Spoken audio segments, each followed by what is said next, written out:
Hello, Waylon. Good morning, How are you? afternoon, Well, it's morning or afternoon. right? It's your Morning morning, where I my am. afternoon. How you Exactly. doing?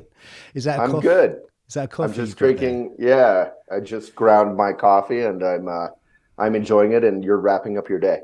I begin to wrap up my day. Yeah, just getting to the end of it, thinking about what to have for dinner. I Nice. love having these transatlantic conversations. Yeah. It's great. Thank you for coming on the Still Points podcast. I've been wanting to talk to you for a while, actually. And as I did my research, you're such a fascinating man. Well, thank you. And so there's a number of things I'm going to try and do is go into that fascination I have, but also draw out all the really interesting things that I think are there. I really appreciate you coming on. The first thing I like to always ask my guests who come on, and this is really interesting for you because I've looked into your obviously looked into your background, and you come like with your parents. You grew up in a incredibly spiritual spiritual background.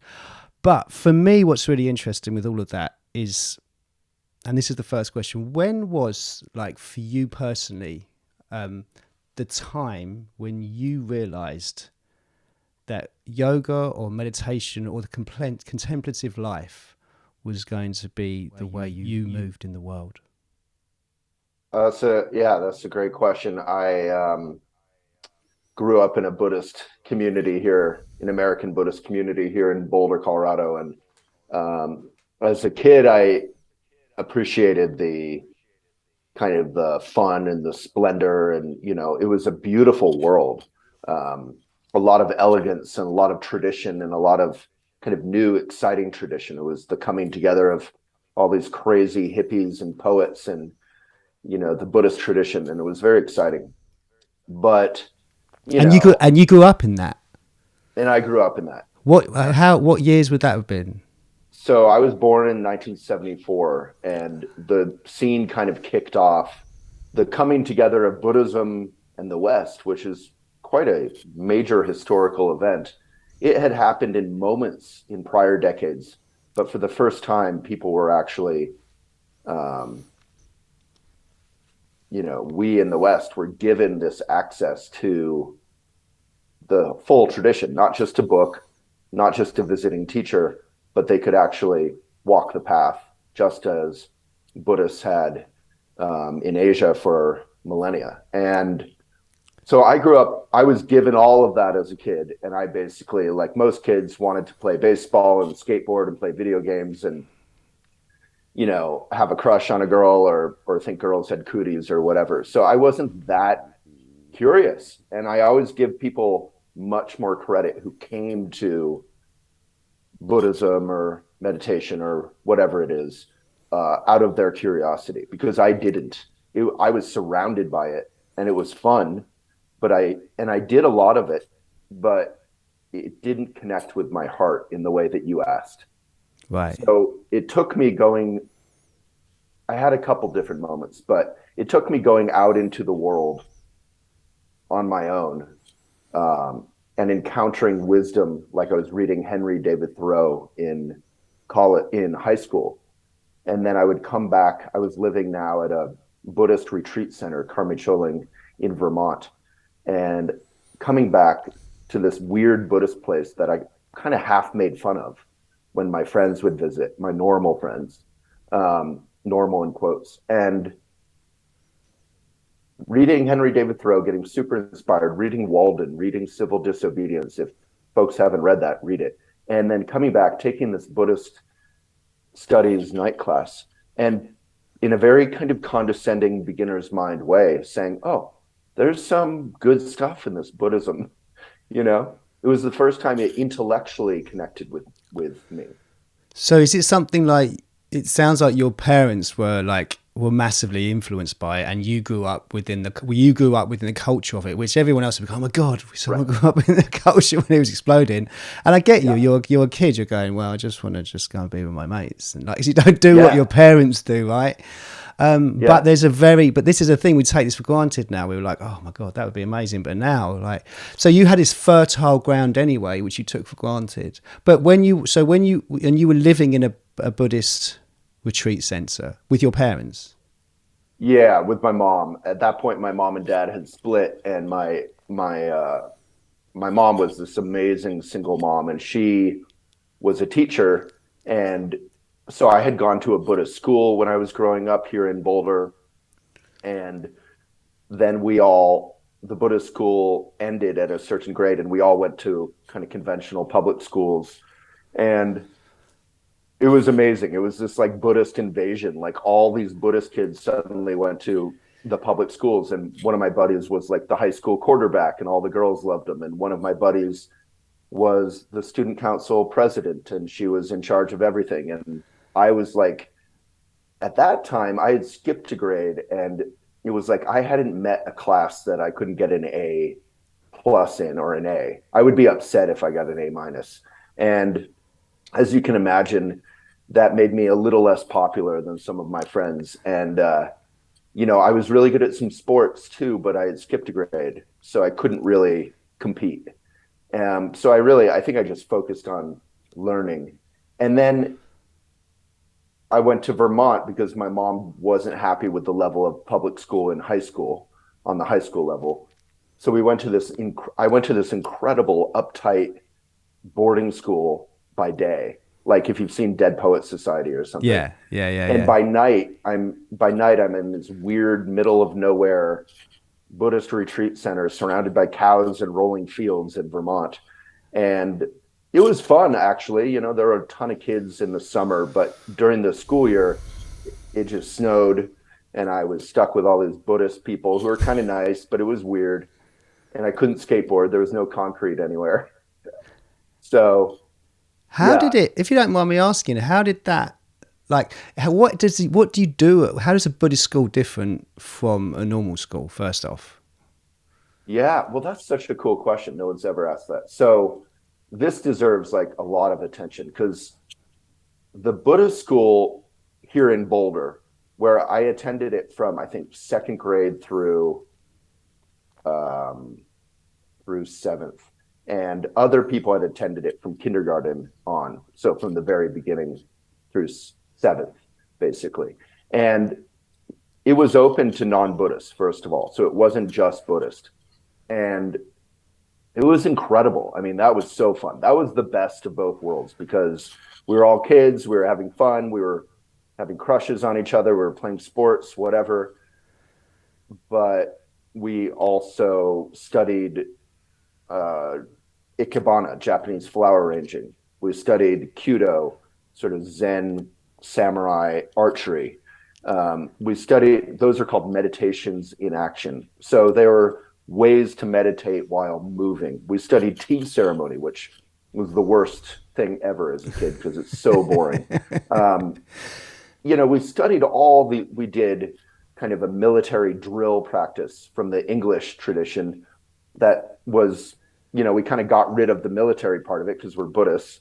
We didn't want to kill or attack anyone. But the point of it was to get children in their bodies. You would sing songs, you would march, and in their bodies and kind of coordinated. And a lot of the Buddhist tradition is focused on bringing your mind, your speech, and your body into the same moment. So we would that was like, we mostly did that at our summer camp, which was like Boy Scouts meet Buddhism or something. And it was just so fun. And I have to give the Buddhist school so much credit. It was called Vidya. And even then, I was kind of an uptight, sensitive nerd. And everyone was so kind to each other. There were exceptions, kids being kids, but there weren't cliques, that we all were really close, and we still are. Like half of them are here in Boulder, half of them are spread out all over. A lot of them are in Canada, but we're still as close as we could be. Amazing. And then, Sorry, yeah, Kevin. Yeah, you carry on. no. Well, you asked a question way back, which was like, when did I first connect? My real connection and I think this is applicable to anyone out there, came when I went to college and I was really hyped up to have a good time. I went to the big city, Boston, and I wanted to party and, all that. And I did. And at the same time, I discovered that I was incredibly lonely. I had that sort of homesickness, and I would return to the Vermont Buddhist retreat center on my holidays. It was my home, basically, Vermont being pretty close to Boston. And I took that loneliness and I like drove it into my meditation practice. And because I don't know, I think as you get older, you start encountering, mental unwellness and loneliness and not feeling in gear with the conventional world. And that's what I encountered, all of that. And I really took refuge in Buddhism. When you become Buddhist, you say, I take refuge in the Buddha, I take refuge in the Dharma, I take refuge in the Sangha, which isn't about worship or cult stuff or anything. It's really saying, I'm not going to try to solve the questions of my heart through maybe drugs or whatever. I'm going to try to do it through kindness and through the present moment and through practices that get me there. And so what age was this when you took that step? So that was 17, and it was completely on my own. It was a time when I was like just so lonely. And I love that loneliness is kind of what brought me to Dharma in a personal way, because my mom was the best kind of parent, in the sense that when I was a kid, she never encouraged me to be Buddhist. She always said, go to Sunday school, play baseball, do whatever you want, check stuff out for yourself. It needs to be your path. And I did a lot of the Buddhist stuff, like a lot. But in Buddhism, they say, Dharma without credentials. So Dharma is the teachings of Buddhism. So there's no point, whenever I hear someone saying, I was a monk for 5 years and now I'm teaching classes that, 5 million people do a week, you're like, okay, there's nothing wrong with that. That's awesome, but it doesn't matter. And the fact that you're saying it in a serious way without making fun of yourself is problematic. Right. So there's a real I think self-deprecation gets a bad rap sometimes as being like, you're not comfortable with yourself. And it certainly can be that. But there's a quality of, you can do 15 Buddhist retreats and still be just as much of an jerk as you were in the beginning. Yeah, I get you. You really have to show up with that loneliness, with that open heart, and meditate. There's something really rich about this, because had you been, so I assume because like you're talking about mindfulness at school, but you actually went to a Buddhist school, so right. It's the heart of it. Were you taught to meditate from a young age then? So you were meditating already? Oh yeah. But it wasn't until 17 that you went, this is what I've been waiting. This is where it begins. Yeah, it's not black or white. So I really connected with Buddhism and appreciated it and did a lot of practice and study and fun stuff as a kid, but I didn't open my heart to it. I didn't need it in a funny way until I was humbled enough by that college experience of just feeling, I think a lot of us go through that when we're teenagers. We open up our hearts and we read books, and those books change our lives. Like I read Kerouac, and, I feel like every movie I watched, when I was a teenager, like if it was a good one, really became part of who I was, whether it was a book or a movie or an adventure or a friend or a lover or in this case, meditation practice. And meditation for me, I went back home to Vermont. I did this meditation program. I walked outside and I looked at this vista, which is so beautiful in Vermont, of a pond and, lilies and these beautiful trees and rolling hills. And I'd seen that 8 million times. I'd lived there. And everything was 5 times brighter and clearer. And I was just I had removed the veils of my own confusion from my eyesight and from my senses. And it wasn't like a experience that you might have on drugs where you had it was like a brief experience that you had to get back to. It was more like, oh, this is what's happening all of the time, which maybe is the same as drugs, I don't know, but this is just reality, and I can be present. I am part of that.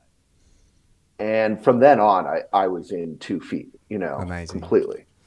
Yeah. So then you opened your heart up to it. You saw the power when you gave yourself to it, and then you must have been like, "Thank you, Mum and Dad, for opening me up to this." I mean, seriously, it was like they had, offered me a cookie for 17 years and I'd never tasted it, really. Yeah, sometimes I'd probably even chewed and swallowed it, but I'd never enjoyed it. I'd never paid attention. I'd just taken it for granted.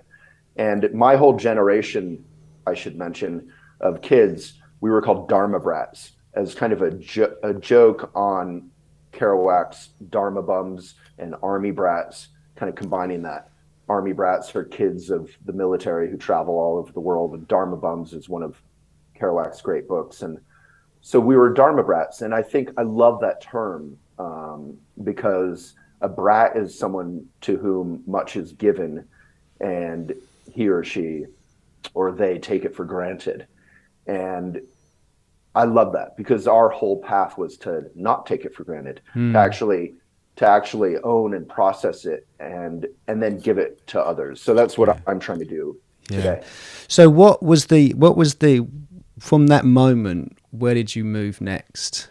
What was your kind of when you stepped, you said I'm all in, where did that take you? Well, so I completed college.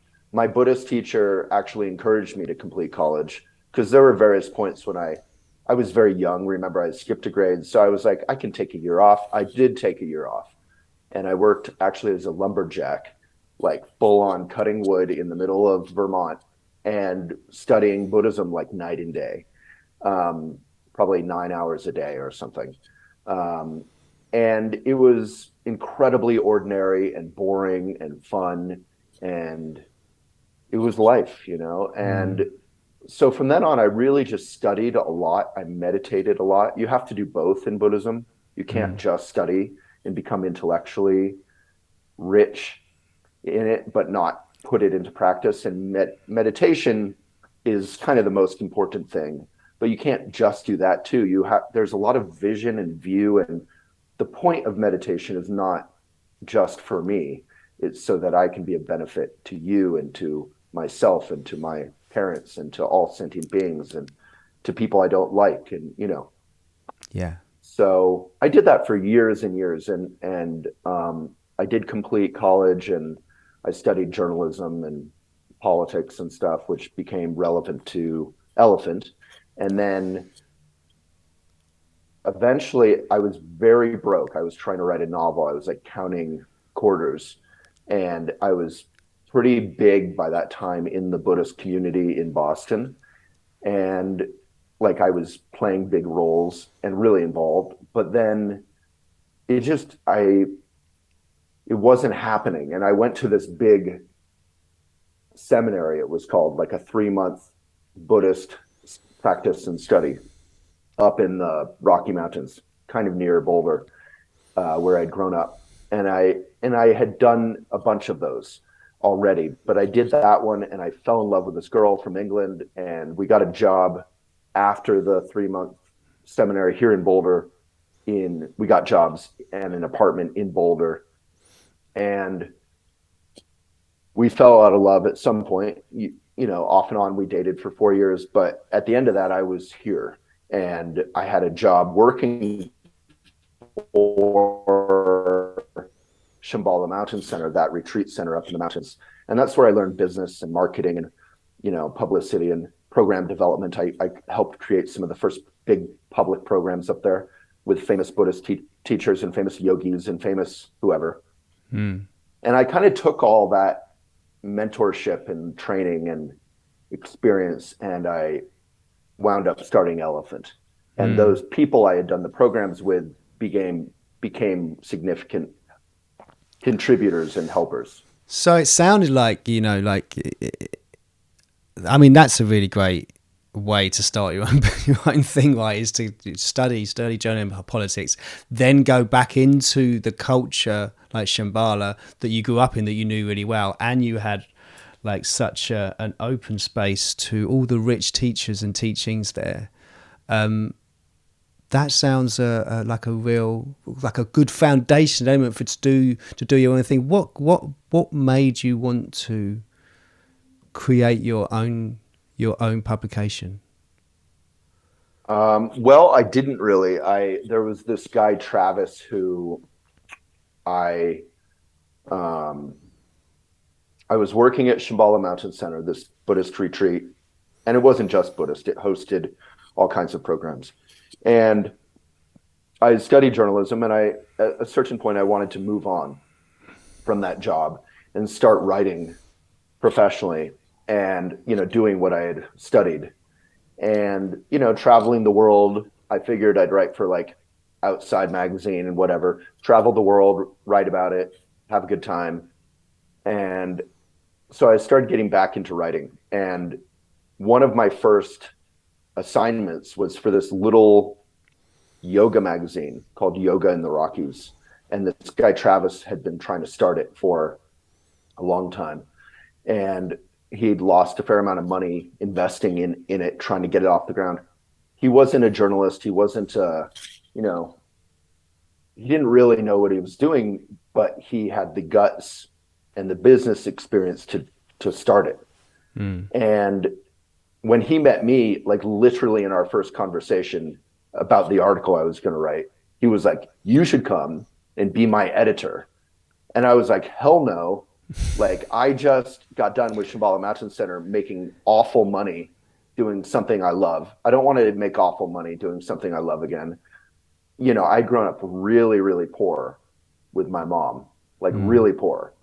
Like, we didn't always even have food. We didn't always have, we didn't have a car always, let alone a TV, or fast food for us was like a luxury. We never would spend $5 at McDonald's or something. That would be crazy. So I think I was very driven to get rid of the fear of being broke. And I wanted to help out my mom and all that kind of stuff. So I said, hell no. And he said, okay, well, maybe you could work your way into being my partner. And I said, yeah, I want to start a business, make it successful. I want to own a business. So we wound up partnering, and he wound up quitting like a month or two later, because his wife basically was like, "We want to have children. You've lost a ton of money on this thing. It's not going to make," I mean, he hadn't lost that much, but it was a lot of money to us. And we want to start a family, and this magazine thing is cool, but it's never going to make that much money. And both he and she were much smarter than me, I always say, because, I wound up taking it on completely. We had advertising commitments. I was like, I'm not going to default on those commitments, and I'm not going to be a partner in a business where my partner is gone. So I wound up taking it over. And, I was super broke for years, just working at it, just building it. But I had this experience that I remember in our original office, writing reviews or writing articles and getting people to write and talking with advertisers, where I was like really good at it. And I didn't know I would be good at it, but I just turned out to be really good at it. And I remember that feeling of being like, wow, I'm really good at this. And if I keep doing it for a long time, something will come out of it, will grow. It was like the experience of baking your first bread or something. and baking your first bread and having it come out way better than you thought, and being like, wow, I could be better at this, and if I keep doing this, people will want this bread. So I Yeah. just, I just grew. I grew yoga in the Rockies, changed the name. I didn't want it to be about yoga or the Rockies. I wanted it to be national, international, and about everything, not just yoga.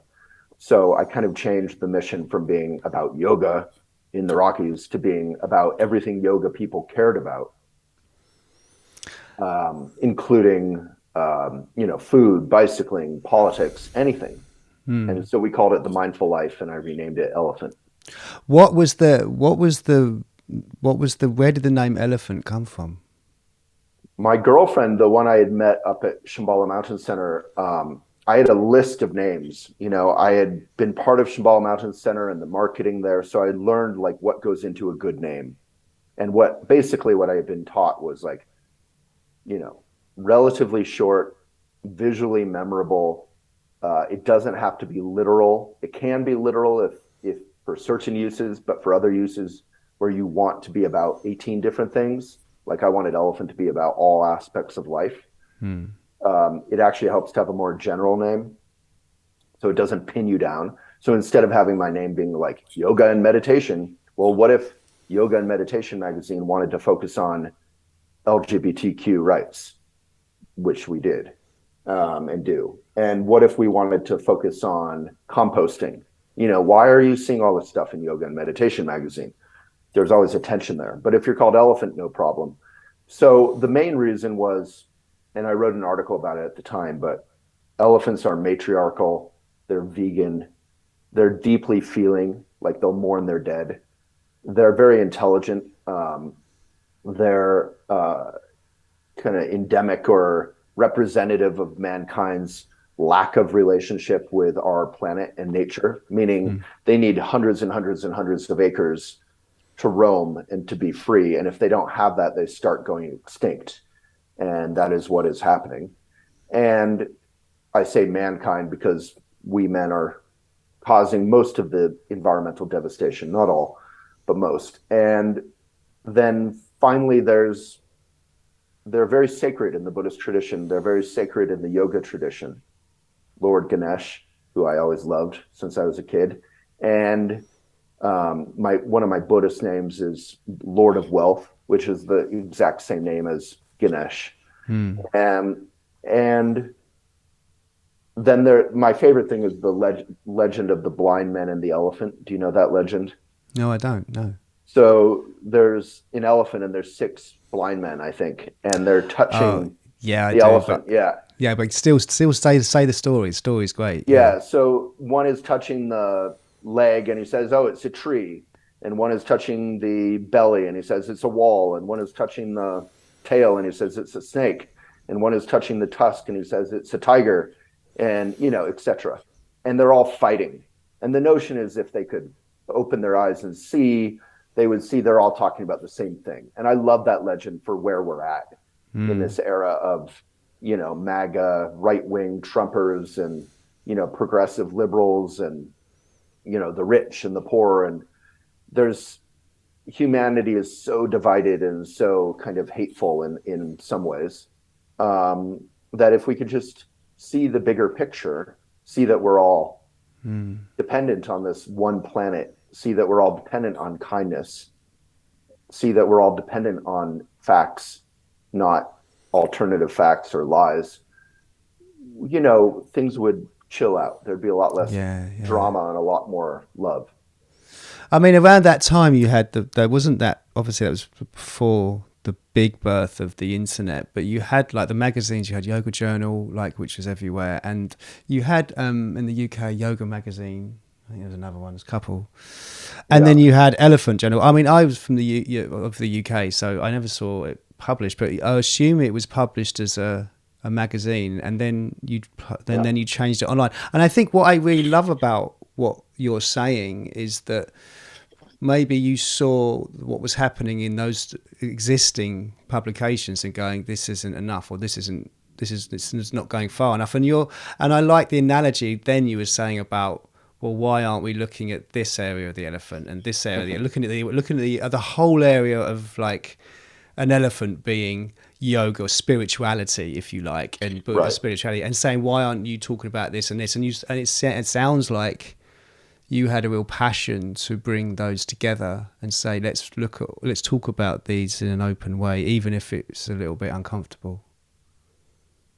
Yeah, I think it's delightful, really. I mean, um, I think one of my positive criticisms of Buddhism when I grew up was that a lot of Buddhists, in my view, as a kid, because as a kid I was running around in the world, the outside world, probably too much, but I appreciated a lot of the outside world. And then I'd go into the Buddhist community stuff, and it seemed like a lot of Buddhists were into Buddhism as an end in itself, as a club, as a spiritual group. And that's not what Buddhism is for. Buddhism isn't about worshiping, it's not about being in some cult, it's not about your title, or it shouldn't be. And it's really for the world. It's the greatest Buddhist heroes or saints are people who served the world, who were worked to be a benefit to others. The Bodhisattva lineage, and that's what inspires me. Is in my new book, I write, and this is stuff I was taught. None of this is my great idea. That meditation is for life, not for getting good at meditation. Mm.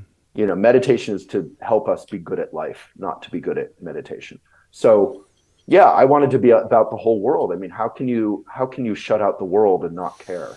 And I think most people frankly do that a lot of the time, um, which makes me No, sad. I mean, it's easy to. I remember those magazines though. It was easy. Like this is where a hymns on the yoga mat, and it was almost like I mean, there was if you look at Yoga Journal and look at those, they were talking about. There was stuff about nutrition, and there was stuff, but it was also Yeah. seemed kind of quite. I think I saw one years ago about aging as for men, but it seemed to be just like minute not expanding it out about what's the possibility of, like, if we looked at this fully as an integrative part of everything, and wrote articles and got contributors around that. And I think that's to a certain degree what you were doing. I remember looking at some of the early and going, wow, so no, this is the first time I've seen people talking about things, about the contemplative approach like yoga in this way. Where does yoga play a part in your life? Because at the moment there's the Buddhist, like the Buddhism, but does yoga play Yeah. a role where that impacted you as well? And how did the two kind of like Yeah. work together? Or Well, yoga was very exciting. So around 2000, yoga was becoming hip. In the 90s and prior, yoga had been regarded as this weird hippie kind of pretzel, like what, it was weird. And then around 2000, like models started doing it. And I don't remember how it became hip exactly, but I remember Christy Turlington on the cover of like Time magazine doing yoga. And from then on, like yoga studios started multiplying, like Starbucks, and they were everywhere. And so we kind of rode that wave in a way. For me personally, it was delightful because I had never been interested in yoga. I was a man. I was, into basketball, and I was into whatever. And I had my Buddhism stuff, and we Buddhists were pretty condescending about yoga because all we'd seen was this kind of like love and light, you know, kind of yoga thing. mm. So when I started Elephant, I had to do yoga because our big focus was on yoga. And I remember like crawling out of my first few classes, like just completely humbled. Like, oh my God. I mean, literally, I crawled out of my first hot yoga class. And here in Boulder, we were gifted with Richard Freeman, I was going to who's, say, yeah, you've got Richard there, right? Richard and Mary. yeah, who I had known from Shambhala Mountain Center. He was one of the first people I had helped invite for a program. And I knew Cindy Lee, another famous, and she was Buddhist and yoga. She was a Buddhist yoga teacher. So the Richard is full of integrity and humor. And I remember doing yoga with him and his teachers at the yoga workshop then in Boulder, right by the pool I had learned how to swim at as a little kid. And I remember Richard I'm like trying to do bridge pose and huffing and puffing. And I remember him standing directly over me, putting his face right over mine, and then pulling me up from between my shoulder blades. And I went, it was like I took a breath that hadn't happened at that Wow. point for 28 years of my life. And it was a breath I couldn't imagine taking. It was beyond, I was trying as hard as I could, and he came and assisted me. And I think I had a lot of those moments where I would leave yoga completely worked and tired and stretched out, and it really works your muscles too, and your mind and the whole thing, and kind of wrung out. He would always say yoga wrings you out like a wet rag. And I definitely fell in love hate with yoga. I think yoga is very hard for me, and it still is. It really brings up my laziness and my resistance. But that's very valuable. And I knew that from Buddhism, because Buddhism also can challenge us where we're lazy and stuck and closed. And so, yeah, I became a pretty, significant, weird figure in the yoga world, because I interviewed every single famous yoga teacher. I criticized half of everyone. I criticized some of the yoga magazines you've talked about. I became a kind of weird character there, a journalist. Journalism is the word. Yeah. Journalists are not driven by profits, they are driven by truth. And I would simply comment and cover and interview all these people and publications. And from a very sincere kind of outsider perspective, I was very delighted and in love with the world. And at the same time, I saw a lot of bullshit yoga. I saw a lot of celebrity kind of yoga. I saw a lot of the some of the publications were really great in some ways, and in other ways they were driven by the dollar and by profits, and they were very conservative. Like, they wouldn't cover LGBTQ rights. They wouldn't cover body acceptance at that time. Now I think they've grown in their editorial focus, to their credit. But they wouldn't cover politics. They wouldn't cover the Iraq War or whatever was going on at that time. So, but even in their worst, even in the ways I would criticize them, they were never half as bad as Instagram. Instagram yoga took over like halfway through Elephant, where people like Richard Freeman had been the top, the revered, Patricia Walden, whomever. And then suddenly it was like your next door neighbor who was doing bikini photos or swim trunk photos or whatever. And it just became about charisma and looks. And there was a democratizing level to Instagram that was good. Anyone could become a reference point, and that's good. There shouldn't be any kind of solid hierarchy, but there was a lack of reverence for lineage, which from the Buddhist tradition, that's how Buddhism continues, is you are mentored, you learn, and then you teach, and you're empowered. And that's really died out pretty fast over the last 10 years and is much worse than the greatest failings of Yoga Journal or Yeah. whatever. I mean, if we rewound a little bit then, because you said some really interesting stuff. I mean, I remember seeing you. I remember, like, I think did a YouTube with Richard and Mary like 12, 13, however many years ago. And I Yeah. remember that's when YouTube first come out. Yeah. And I remember seeing you on that. But the interesting thing in here is because you were able to criticize, and you were able to not criticize but point, because you had a platform to do that. Right. And I think this is really important when we talk about, like, right early on, you were in independent journalism. You were looking at Elephant as rather than, oh, we're blogging. Right. And there's a difference, and it was interesting to talk about the difference between blogging and journalism. Is blogging journalism, but we're creating something of an integrity here, which is like these, these publications which are on the shelves in the shops, but we're able to do it because we don't have to hit a dollar sign. We're doing it through our own integrity, and people be able to pay us directly. Was that something that must have felt quite good to have that as a way of being able to use your voice in the world in a way that, and you must have been able to play with that, see what worked, see what didn't, more in tune with the publications that had to sell by the dollar because they have to print every month? Yeah, I knew those publications. I knew the staff at those publications, and I never would criticize them in the way I've seen others criticize them, um, which was a very black and white kind of criticism. I remember they put a kind of dumpy uh, man on the cover. Like the typical yoga journal cover would be a beautiful woman with a pastel background, a white woman. And they put a kind of like a not very fit guy on the cover because he happened to be a famous yoga teacher. And that issued, no one bought it. So even when Yoga Journal would try little things to follow the actual mission, we, the readers, would reject it.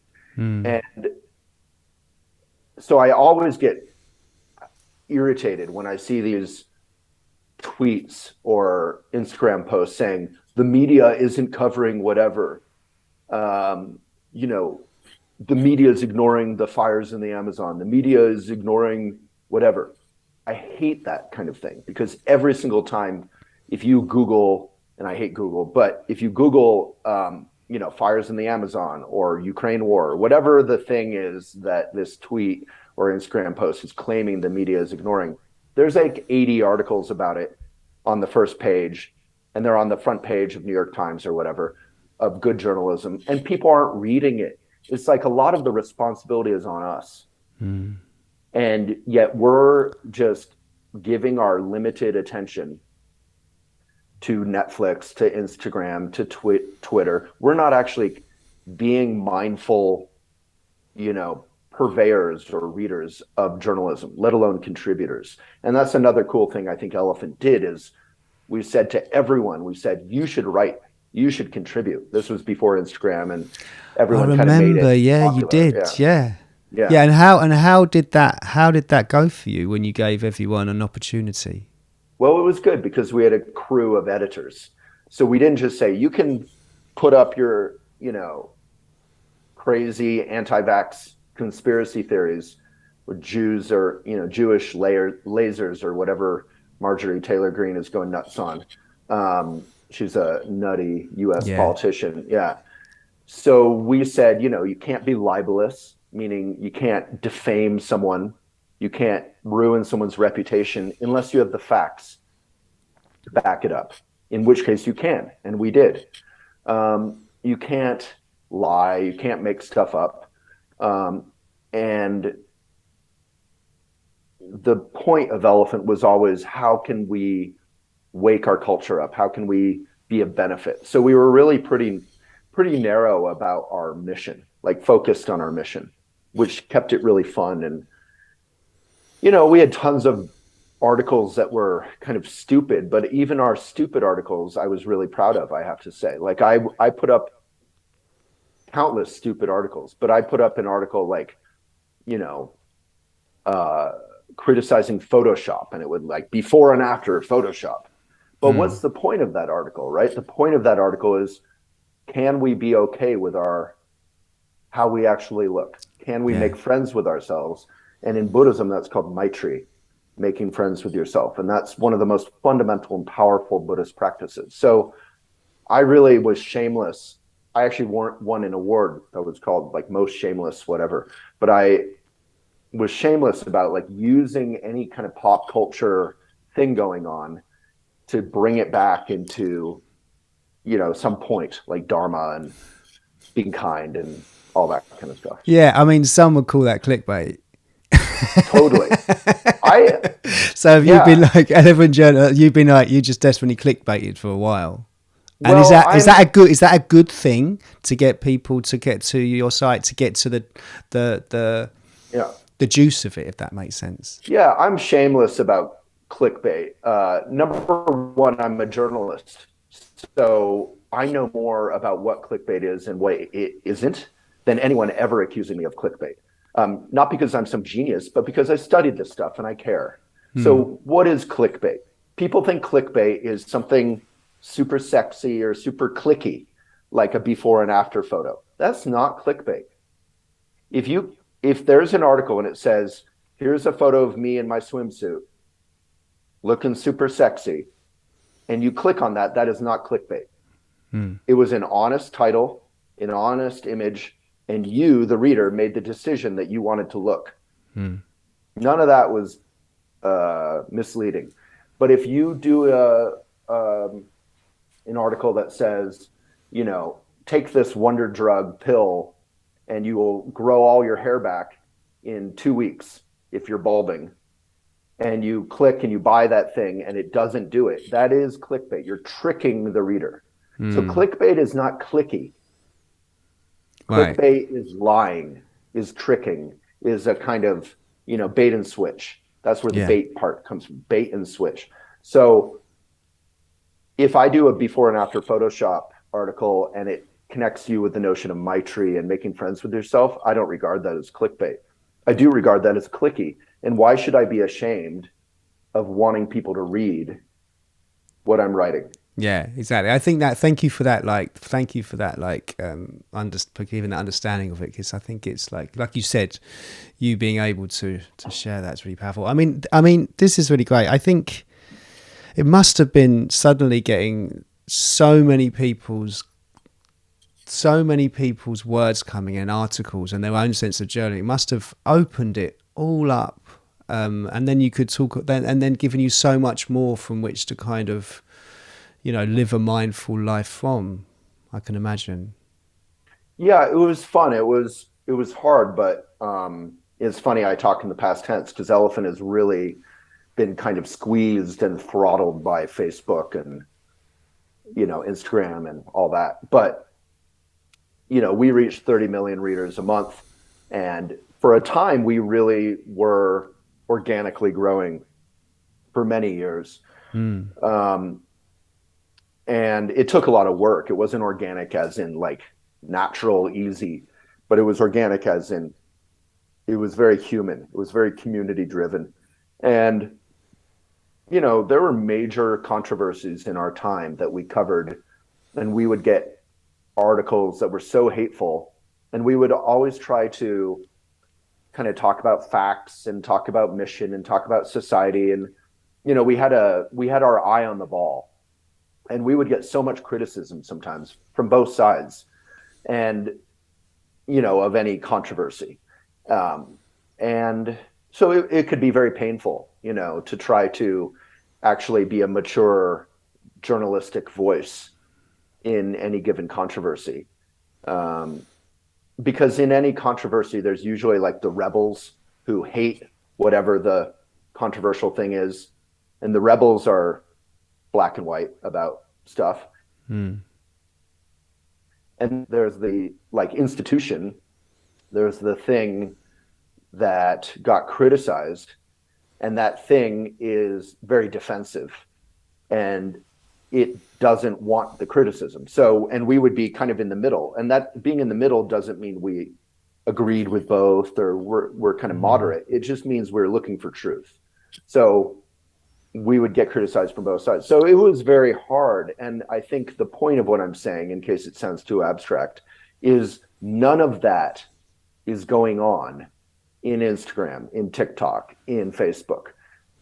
This is just a realm of people's ideas, like opinions. There's no kind of refereeing and saying, well, this is actually true, or this is actually harmful, or this is really helpful. So the other day I commented on, I'm vegan, and I commented on some Instagram post saying, extolling the virtues of like storing eggs in some way. And I said, or, you could not torture and kill chickens and not heat the planet in the process, because, veganism is one of the more powerful ways to combat climate change which is effing all of us up. Mm. And someone in replied to me and said, to each their own. And that's just not true. If one person in the rowboat likes to bash a hole in the rowboat for their own pleasure, that isn't their right, Mm. because their opinion says, I want to let water in the bottom of the rowboat, because there's Mm. 18 other people, including children in the rowboat, who need the rowboat to hold water. Yeah. So there's a larger societal responsibility that we saw in play during the whole like COVID thing, where a lot of people are like, and they should have their opinions and they should do their independent research. But at a certain point, you have to say, well, I just want to keep old people and people who are in, have some kind of, immune weakness. I want to keep people safe. Mm. And yes, I have my opinion in my family, in my household. Maybe we'll do things differently. But when I'm in the public sphere, in the grocery store, whatever, I'll put a stupid mask on, you know, whatever. Yeah, yeah, yeah. I think, it's amazing to see, like you saying, elephant's just been this, like, it's just been this thing that's always, for me, been there as I kind of, through my practice life. And I think you said at some point it was everywhere. And you said recently that it's that you were purely dependent a lot on Facebook Yeah. and Instagram and those. And so to a certain degree, what makes Elephant beautiful is the fact that there were no ads, Right. and then you're just purely driven by the people can read what, 2 articles a day and beyond, or 2 articles a day, and beyond that they have to Yeah. contribute. It's changed over the years, but it started out like the subscription in the very beginning. And this was a very proud accomplishment, actually. When the Wild West of blogging world started, there was no subscriptions. There was paywalls and there was subscriptions behind that. But then 99% of blogs were free to read. So as Elephant grew and grew and grew, we were free. But I was broke and I couldn't pay any staff and we couldn't develop the website. And, Hmm. so I was always like, when are we going to get all this advertising money people have been telling me about? Because this isn't working. And at a certain point, I said, you know what? Elephant, the magazine, we charge $4.99 or whatever, $5 for a magazine. I know people value this stuff. So let's just charge money for it and make it optional. So I said, oh, these paywalls don't work, where the big journalism papers of the time were saying you can't read us unless you pay. Everyone was just left. And a lot of journalism died at that time, Hmm. which was tragic. My dad was a journalist for 40 years. Rocky Mountain News, his publication, which has been around for 100 plus years, died overnight, went out of business. And journalism, again, is investigating facts and Hmm. holding public, politicians and businesses to account. And it's also fun. They cover fun stuff. Anyway, it all went out of business. So I said, I'm going to create a pay gate, not a pay wall. So when you come to it, you can go in or you can stay out. So I said, you can read 3 articles a day free. That's enough for 98 point something of our readers. Hmm. And then the 2%, it was actually less than 2% of our most avid readers, the readers who are reading the most, they're the most inclined to pay. So I'll say to them, if you want to pay, you can pay $1 a month at the time. That's how it started. And I think it was $1 a month. And if you don't want to, you just come back tomorrow and you can read 3 more for free. And obviously, people who are smart and didn't want to pay, you can read 3 on any device and you can read 3 on any browser. It was easy Yeah, to yeah, yeah, yeah. get around it. And I was fine with that. I said, you can cheat it or you can pay, or you can come back, and that's fine. And then as we grew, I think we went to 2 reads a day. And I think our subscription, I'm no longer in charge of our subscriptions at Elephant because we have staff. So I'm always more vague about it now. But I think it's more like you get 2 reads a day, or no, 2 reads a week, or maybe 3 reads a week. I think we went to weekly. And anyway, it's like the price changes all the time, but it's like $1 to $5, Hmm. because we do specials now. We've kind of Hmm. learned from the man how to play subscription games, meaning you're cheap sometimes. I don't love all of it. I like it just being more of a flat number and people saying, I respect and love this mission or not. But apparently that's just not how people work. So anyway, we're doing whatever we're doing. But then we also, starting 7 years ago, we created an ad sales team and we did bring in tons of advertising for those who weren't subscribing. So if you subscribed, you would see almost no ads, like next to no ads. And if you didn't subscribe, you were reading for free. So the way you paid was to see ads. And Right. these ads were all from people we worked with. So there weren't ads like for, you know, hair loss or penis pills or whatever, all these crappy ads you see on the internet, or even like things that were against our mission, like buy this Hummer SUV or, you know, spray this toxic cleaner on your table kind of stuff. You know what I mean? So it was only advertising with businesses that we respected to some extent. They weren't perfect businesses. There aren't a lot of those, but they were at least somewhat. We had a bar that was down here and they had to be above that. So it Yeah. wasn't a super high bar, but it was a bar. And that was more than what most people do. And then Facebook and Instagram, which are now the central part of most people's lives, especially if you're became a thing. How did that affect you?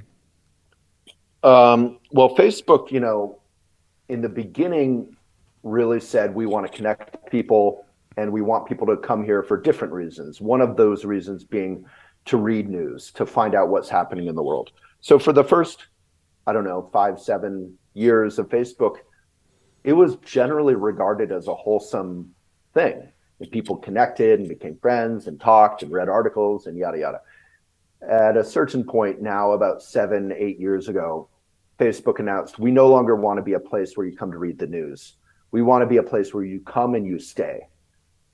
So Aunt Sally's cookie recipe is now going to be much more important than, say, an article about climate change or about gay marriage or about anything. So at this point, if you go to Facebook and you see an elephant article, number one, you probably won't see it because Facebook hides it. Number two, if you do see it and you click on it, Facebook gives you a warning. It says, you are leaving Facebook. Do you want to continue?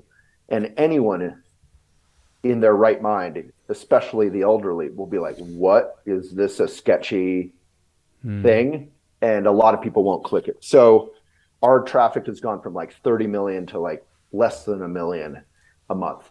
And this year alone, I had to lay off 20 people who had been with me for 8 years, 5 years, 3 years, 10 years. 20 skilled, caring people who have families. You know, it was incredibly painful. We're in a good place now because we did cut our budget so much.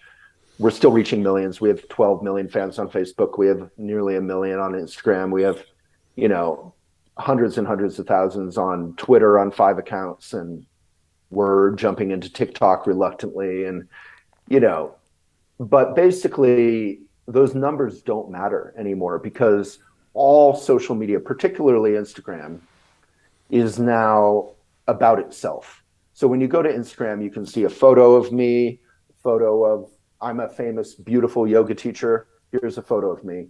You can read a caption that I write, but there's no place for a link. You can say, read the link in bio, but obviously almost no one bothers unless it's a shop, in which case it's like directly about capitalism and buying stuff. And, you know, so no one is going to Elephant or going to anywhere, going to any outside link. And that's all because Instagram and Facebook lost their mission, and because the government didn't interfere with Zuckerberg's quest to buy all competition. Zuckerberg, in a monopolization context, should not have been allowed to buy Instagram, let alone AI stuff, let alone he's bought like 18 different things. Same with Amazon.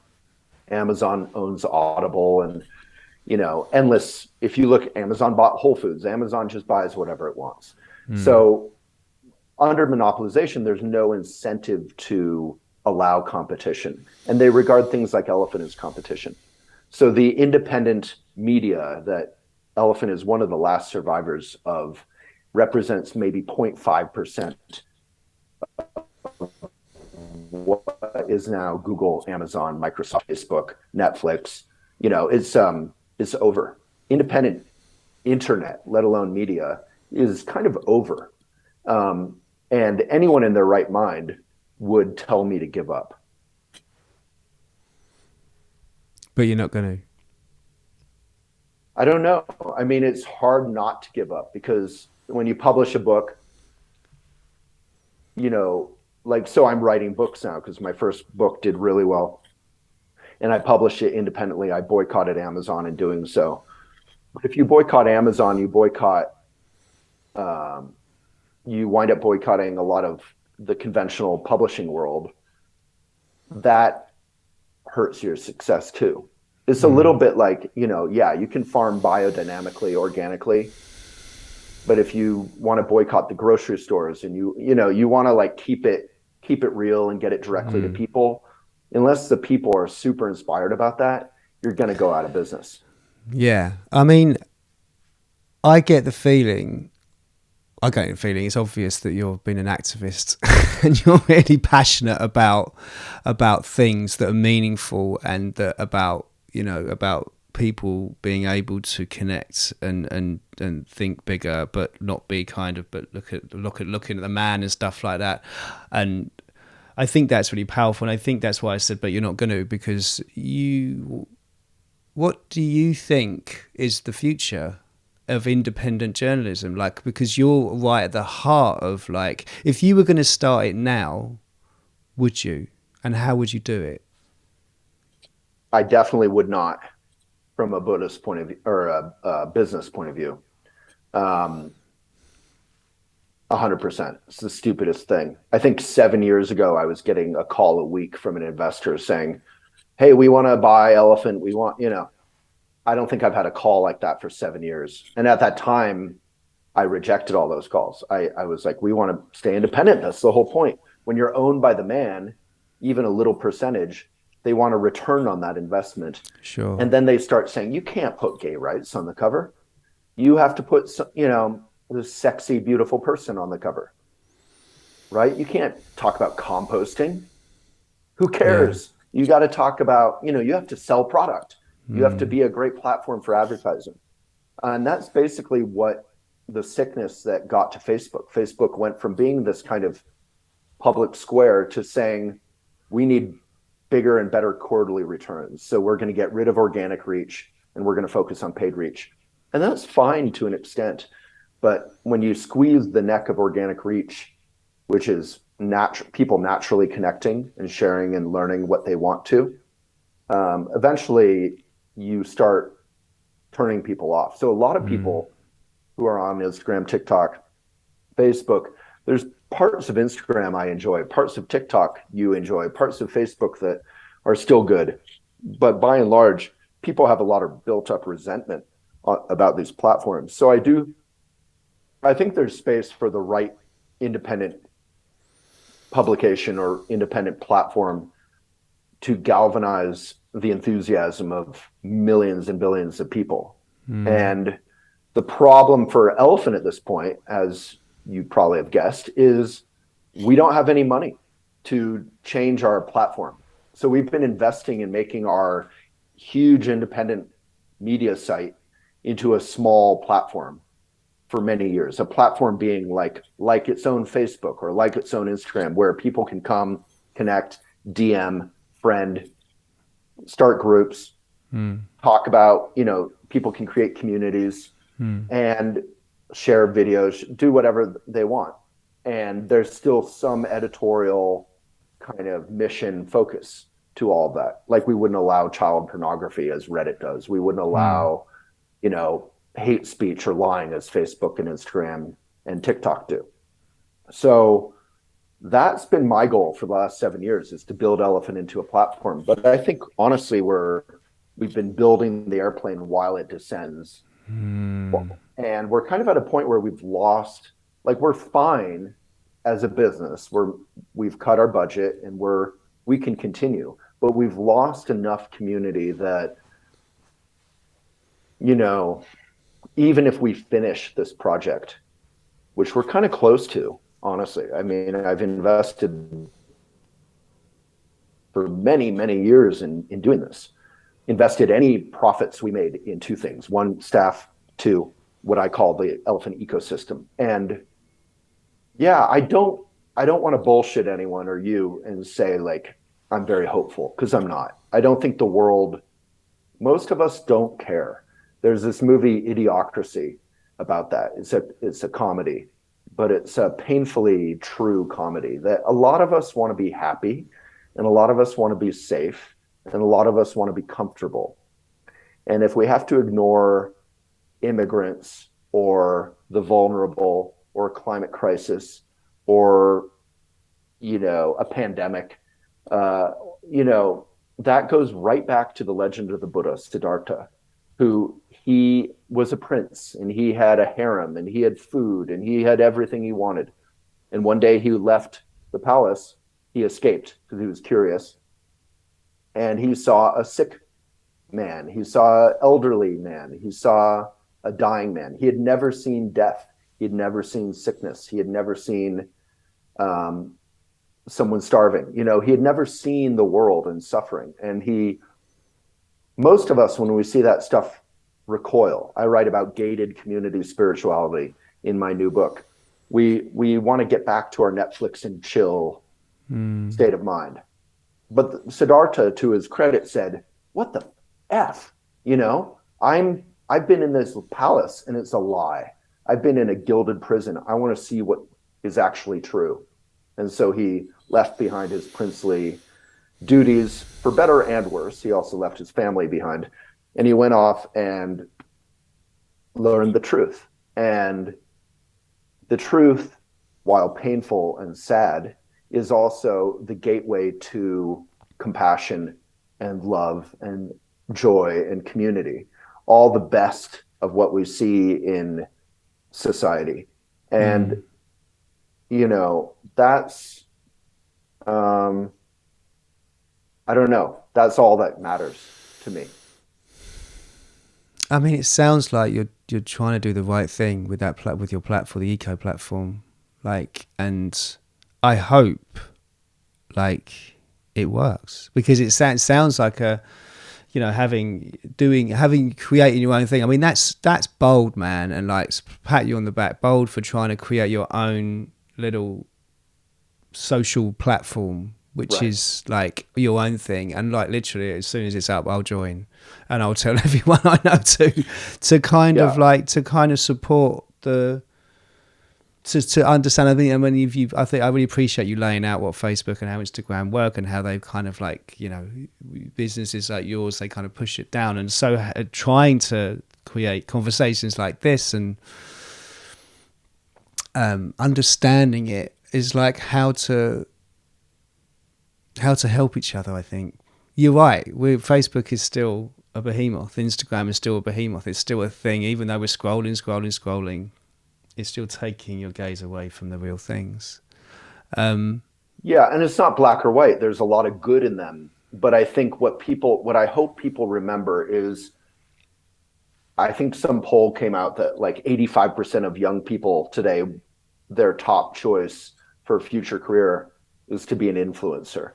And I can tell you, as one of the most successful quote unquote influencers, in fact, as one of our big advertisers, Toyota, said to me many years ago, they said, "You're not an influencer. You're like thousands of influencers all banded together. You are a slave. You are not in charge of your own future. Because if Facebook changes their algorithm, Instagram changes their algorithm, which they have, if TikTok changes, you will lose everything you've built. You're not building a palace on your own property. You're building a palace on a property that you don't own. And if you actually want to create, um, in Buddhism, we say enlightened society. If you want to create a better, kinder world, you have to figure out how to do it on your own property, let alone if you want a steady income for decades. Because you could have 18 million fans on TikTok, but if the Chinese powers that be decide to change whatever, suddenly you're not going to reach anyone. I know that because we have 13 million fans across different platforms, and it means almost nothing. The tweets we put up with hundreds and thousands of fans get like 2 likes. It's meaningless. And some of that's our fault, but some of that is just that you're playing the game by other people's rules. And if we can find a way, like you said, to all gather together around a platform that's actually mission driven. I can tell you, I have been super successful with Elephant. We had a time when I could have gotten investors. I could have made, nearly $100 million if I had sold, and I didn't. And, so we have to find a platform that is willing to be independent, that is willing, like Patagonia, when the founder is ready to retire, is willing to give itself to fight climate change, to environmental causes, to the public good. We have to find and center around a platform. And I do think Elephant, I have stood the test of both failure and success. And, failure is sort of what's happening now. Yes, we have like 1 million readers a month, but we're not changing the world. We're not reaching anyone anymore. My books kind of are, but Elephant is a drop in the bucket. And the bucket is one bucket among millions of buckets in the ocean. And even at our height of success, I was like, on a good day, we influence the world a little bit, but barely. We need a platform that is like TikTok, Instagram, Facebook, that is like Amazon. We need to become the size and the power of the enemy, but keep the our integrity. integrity and caring. Caring's my favorite word. And I don't see a lot of it on Amazon or what have you. Well, I mean, all the best. I mean, if anyone's gonna do it, it's like, it sounds like you're through the trenches, and that's it. If you've yeah, fair play to you, Waylon, man. I mean, all the way through this, you've also are a published and best-selling author of your own work. How was your practice through all this, for your own practice, and then what compelled you to write your own work? Well, if you remember, like, my whole career started with me trying to be a novelist or trying to write books, but I didn't know how to contact agents, and I didn't know how to contact, back in the 90s, the idea of becoming a published author was like winning the lottery. So the democratizing influence of social media is a positive in some ways, because now, I have 13 million fans, I have Elephant, yada, yada. I can approach any agent, whoever, and get published tomorrow, essentially. Anyone can with that kind of connections, not just me. But then the problem is the books are 99% of books today are plastic coated, toxic inks, toxic glue, shipped from overseas in container ships that help fuel climate crisis. And the books are actually toxic to read, toxic to touch, even for children, especially for children. It's crazy. 50 years ago, books used to smell like vanilla. Old bookstores, you go in, there was this musty vanillin smell. Yeah, it's because lovely. there's a thing in those books called vanillin, and you could literally take the book and throw it in your compost heap, and it would become part of the earth eventually. Now books are as toxic as, they have that new car smell because it's toxic plastic stuff. So when I went to publish my first book, long story short, I was like, I'm going to print it super eco and do my best. So I printed locally, plastic free, yada, yada. But because I did that, I couldn't go with a conventional publisher. But I had this huge platform. So I said, I'll just sell it directly through Elephant. And it did very, very, very well. And I made 99% of the money instead of a normal author makes like 5 to 10% of the book price. So I sold a lot less than I would have, but made a lot more. So it kind of averaged out. And then my second book, same thing, except it's far more eco. I've learned a lot, and the publishing industry has learned a little bit because there's some people like me pushing it. And So I've actually created a course on how to do that on Elephant, how to write, sell, and publish the hell, or how to write, publish, and sell the hell out of your book, and to do it in the eco-independent way that boycotts Amazon. And I'm quite proud of that. And I do think, for my own security, and it's probably why I'm not depressed, like I can talk about Elephant being crushed. Like in Star Wars, I always think about the trash compactor when Harrison Ford and Luke Skywalker and Princess Yeah. Leia and all them they're in this trash compactor. That's what's been happening to Elephant from the algorithms of the man, big tech. But I personally can write my books and be relatively well off for the rest of my life, I'm sure. I mean, it'll be challenging, but I can do it. But there's a larger piece of the puzzle here, which is, wouldn't it be fun for all sentient beings on this planet to connect, to care, to communicate, to have nuance, to care about facts, and to do that on a huge platform that was more powerful than any of these big tech losers, So that's where I get sad, and that's what keeps me going with Elephant. But I will give up at a certain point. It's not about me being some sort of martyr. In Buddhism, they say, like, being a martyr is not important. It's not important to die for a good cause. It's important to win for a good cause. Because if you don't win, millions and billions of sentient beings are going to suffer if your cause is truly helpful and caring. So I think what I would say to you and others, if you're inspired, is don't wait for us to become a perfect platform. Get in there now. Put your podcast on Elephant now. Share and write and friend and communicate on Elephant now. If you're a writer or don't think you're a writer, write on Elephant now. Share Elephant now, because that's what will keep us going to the point where we can become this big platform that will keep its integrity.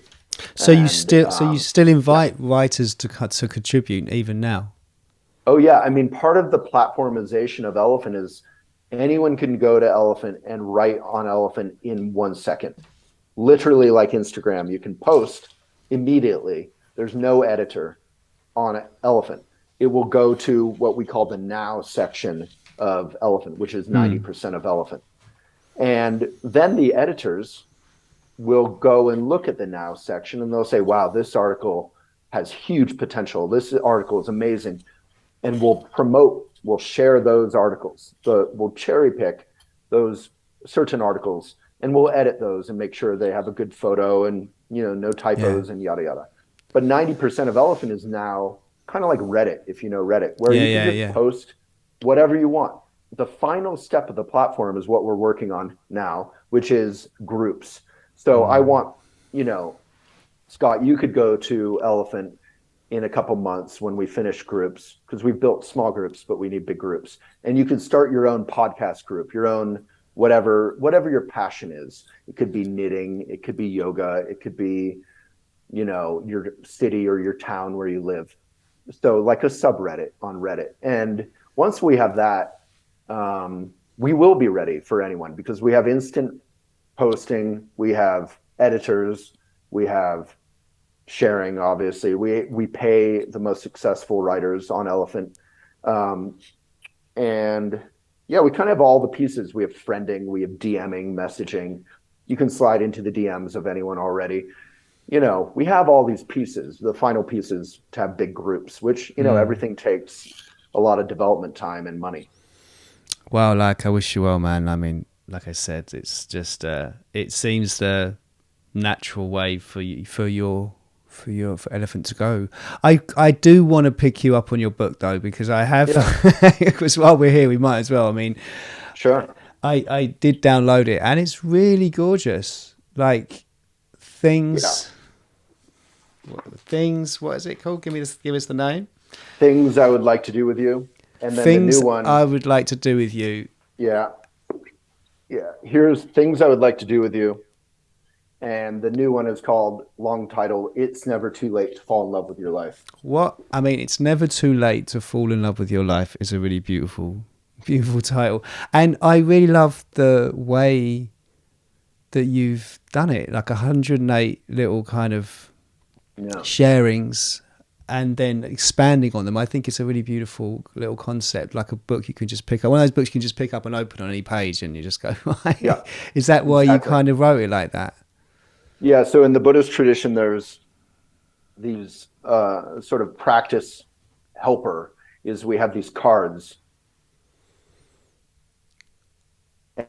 and the cards have a little quote, or the cards have a little slogan on them. And then you contemplate that. You leave it on that card for a day or a week or a month, whatever you want.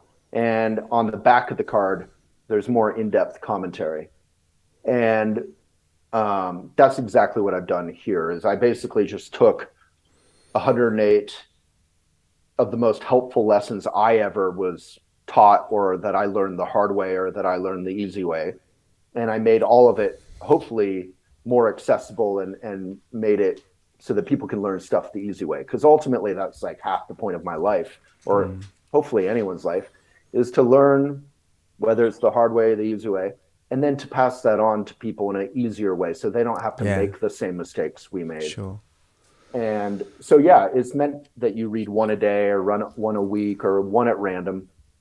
There's a quote, and then there's commentary. And the key thing is, I didn't just make it about Buddhism. I made it about environmental tips, or political action tips, what Martin Luther King Jr. calls active love. So it's not just, it's kind of coming from my childhood now that I think about it. It's not just about Buddhism. It's about opening the flower outward, caring about the whole world. I think that's from what again speaking to you, that's your deepest passion, is how this all affects the whole world. What is your favourite one out of the 108? Well, there's sort of the most important one, and then there's my favorite one. What your favourite one? Favorite one, personally. Well, I guess they're sort of the same one, which has nothing to do with the writing of it. Some of the writing is beautiful and some is less so. And a writer would say my favorite one is usually the most beautiful one. But the most important one is Maitri, which we mentioned before, which is, if we can make friends with ourselves, the Buddhist practice of making friends with ourselves, then you can go through every moment of every day of the rest of your life being with your own best friend, who is yourself. So if you're depressed, your best friend would be kind and wise and say, take care of yourself. This is what you need to do.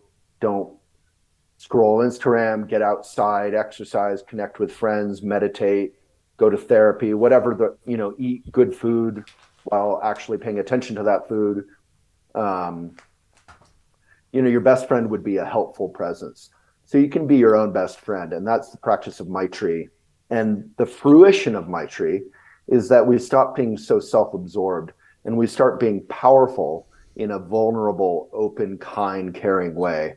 And we start being of service, being of benefit to the world. And that's, if we all can do that a little bit, there's no problem that we couldn't handle.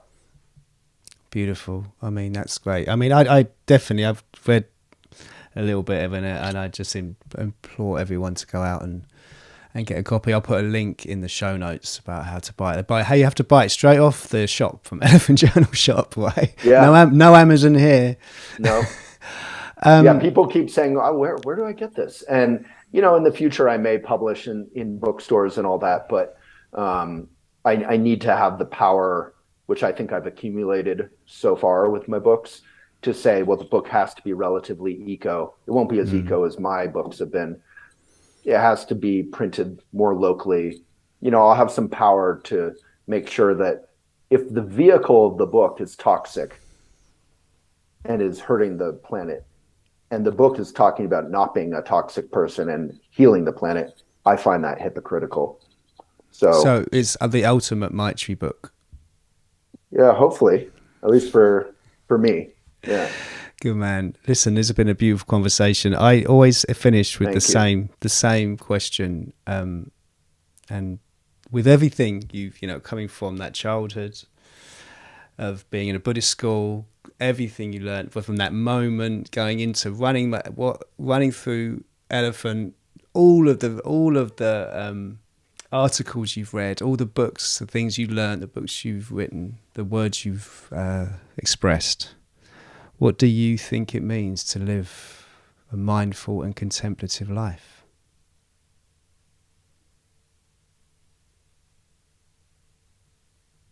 I think it again comes back to Maitri. I think it means we have to begin by being honest with ourselves. I just my engagement was recently broken, and I've been incredibly lonely and sad, and I've just been hopefully honest with myself about that experience. And I think when we're honest and we're kind, but we're also honest, not just one or the other, then we can learn from anything. And anything, as Pema Chodron, a wonderful Buddhist teacher who I grew up around, writes, anything that happens in our life will open our hearts further instead of making us tougher and more removed from the world. And being tough in a kind of toxic way isn't actually going to protect us. It'll protect us from living a joyful, meaningful life. So I think if we want a joyful, meaningful life, we have to open ourselves to suffering, both the suffering that I may experience, that you may experience, others. So caring is the whole magic. If we can care, whether it's about animals or other people or politics or truth or our own family, etc., there's magic, and our inherent goodness can come out. If we don't care, if we close ourselves off, that's where you see a lot of the bad things in the world happen. So hopefully folks out there will just care. Thank you, Waylon. It's been beautiful. Hey, thank you, Scott. It's I been a really pleasure. appreciate that. All right, cheers, man. Yeah.